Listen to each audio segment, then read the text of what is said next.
like 2.5 million people.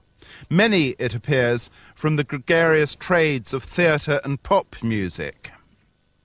Gregarious derives from the Latin word for flock, and thespians are nothing if not sheep-like in their conformity to daringly controversial faiths and sects.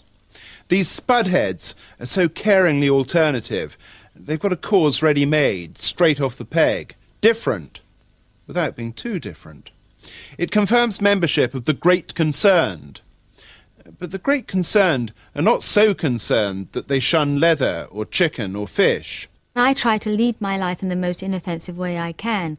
I don't like to eat eggs because I don't like eating eggs, but I'm not a vegan, and I have worn and do wear leather shoes, and I don't feel happy with myself for doing that. But maybe in time I will too be kinder and stop wearing shoes. I don't eat any animal products. On the other hand, I do wear leather and things like that, so probably I'm not the most wonderful vegetarian in the world, but I do my bit. And what will happen to all these lovely little animals that turnip tubes won't touch a hair of? And what about the human cost of unemployed farmers, kicking their heels on land unsuitable for crops?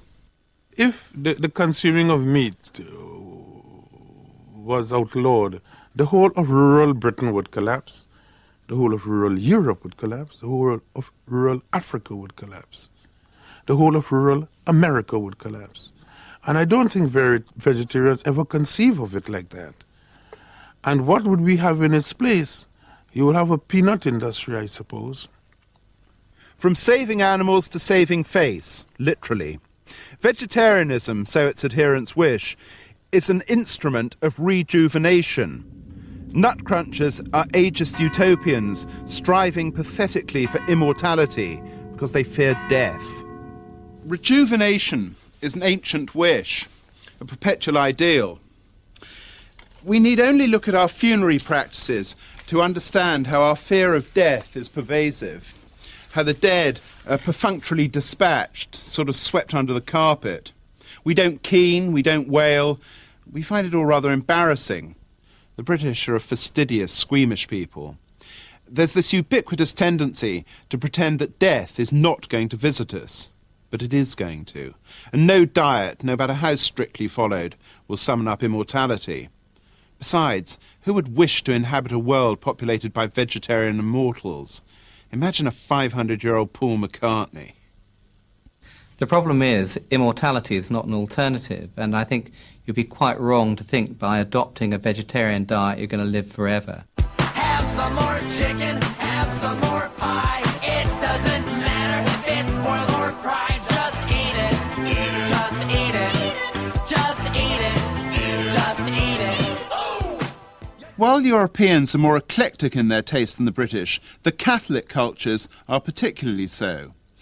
They not only have the ability to cope better with death than us prods and to appreciate the function of ritual, they also enjoy a wider acquaintance with the innards and extremities of animals. It is a repulsion. When you talk to an English person, an average, and you said, what about the nice brains with capers? You feel they're going to vomit.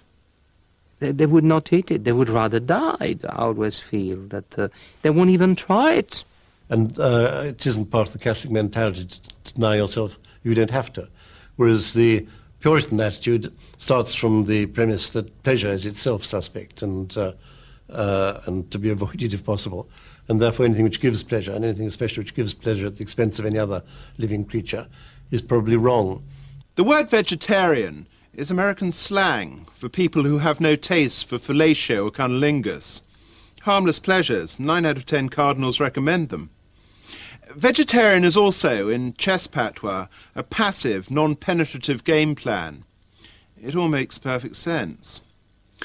Cucumber abusers may be dietetically non-conformist, but in their self-censorship, goody-goody cockiness, peptic correctness, sanctimoniousness, in their hatred of anyone having a good time and their conviction that they're more wholesome than thou, they're so orthodox that they truly constitute a fifth-column cult.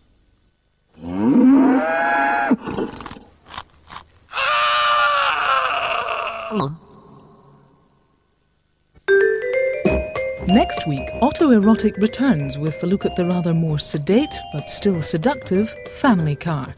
And in Dead West, photographer Richard Mizrach shows us the hidden horrors of the Nevada desert, where the American military has spent 4 decades rehearsing the apocalypse.